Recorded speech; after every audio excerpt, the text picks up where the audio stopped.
نحمدہ ونصلی ونصلی علی رسول الکریم ولولاک یا محمد ما خلقت الدنیا وما خلقت الجنہ۔ پیارے محترم بھائی، سوال آپ نے بھیجا ہے اس روایت کے حوالے سے کہ اللہ سبحانہ و تعالیٰ نے فرمایا، اے محمد صلی اللہ علیہ وسلم، اگر آپ نہ ہوتے تو میں دنیا کو پیدا نہ کرتا، اور اگر آپ نہ ہوتے تو میں جنت کو بھی پیدا نہ کرتا۔ اور اسی روایت کے کچھ الفاظ، لولا کا ما خلقت الافلاک، اگر آپ نہ ہوتے تو میں آسمان کو پیدا نہ کرتا، مطلب دنیا کو پیدا نہ کرتا۔ اور اسی میں ہے لولا کا ما خلقت النار، اگر آپ نہ ہوتے تو میں جہنم کو بھی پیدا نہ کرتا۔ اور اسی طرح بعض جگہوں میں یہ ہے ایک روایت کہ جب آدم علیہ السلام نے اللہ تعالیٰ سے مغفرت کے لیے دعا مانگی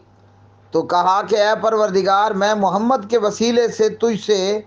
مغفرت کا سوال کرتا ہوں۔ اللہ تعالیٰ نے پوچھا، اے آدم، تو محمد کے متعلق کیسے جانتا ہے صلی اللہ علیہ وسلم، حالانکہ اسے تو میں نے ابھی پیدا ہی نہیں کیا؟ تو کہا کہ اے اللہ، جب تو نے مجھے اپنے ہاتھ سے پیدا کیا اور مجھ میں روح پھونکی تو میں نے دیکھا کہ تیرے عرش کے پایوں کے اوپر لکھا ہوا تھا لا الہ الا اللہ محمد رسول اللہ۔ اور ایک روایت میں ہے کہ لولا محمد ما خلقت آدم ولولا محمد ما خلقت الجنت والنار، کہ اگر محمد صلی اللہ علیہ وسلم نہ ہوتے تو میں آدم کو پیدا نہ کرتا، جنت کو پیدا نہ کرتا، آگ کو بھی پیدا نہ کرتا۔ اور کہا کہ وَلَقَدْ خَلَقْتُ الْعَرْشَ عَلَى الْمَاءِ، میں نے اپنا عرش پانی پر جو ہے وہ بنایا، تو وہ عرش جو ہے وہ پانی کے اوپر ہلنا جلنا شروع ہو گیا۔ فَكَتَبْتُ عَلَيْهِ لَا إِلَهَ إِلَّا اللَّهُ محمد رسول اللہ، تو میں نے پھر اس عرش کے اوپر نا یہ کلمہ لکھ دیا، فَسَكَنَ، تو وہ عرش ہلنا جلنا ٹھہر گیا، رک گیا اس کا ہلنا جلنا۔ اب میرے پیارے محترم بھائیوں، یہ جتنی بھی روایات ہیں لولا کا اور اس طرح عرش پر لکھا ہوا کلمہ، یہ تمام روایات ضعیف جدا موضوع اور من گھڑت روایات ہیں۔ ان روایات کے اندر جو راوی ہیں، روات ہیں،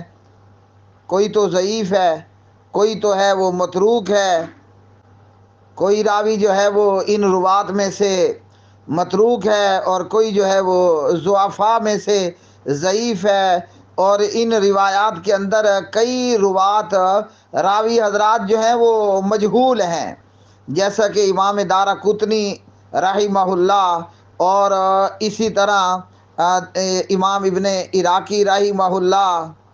اور امام یحییٰ بن معین رحمہ اللہ، اور امام محمد بن اسماعیل امام بخاری رحمۃ اللہ علیہ نے انہیں ضعیف و متروک اور منکر الحدیث قرار دیا ہے۔ اور اسی طرح ان روایات کو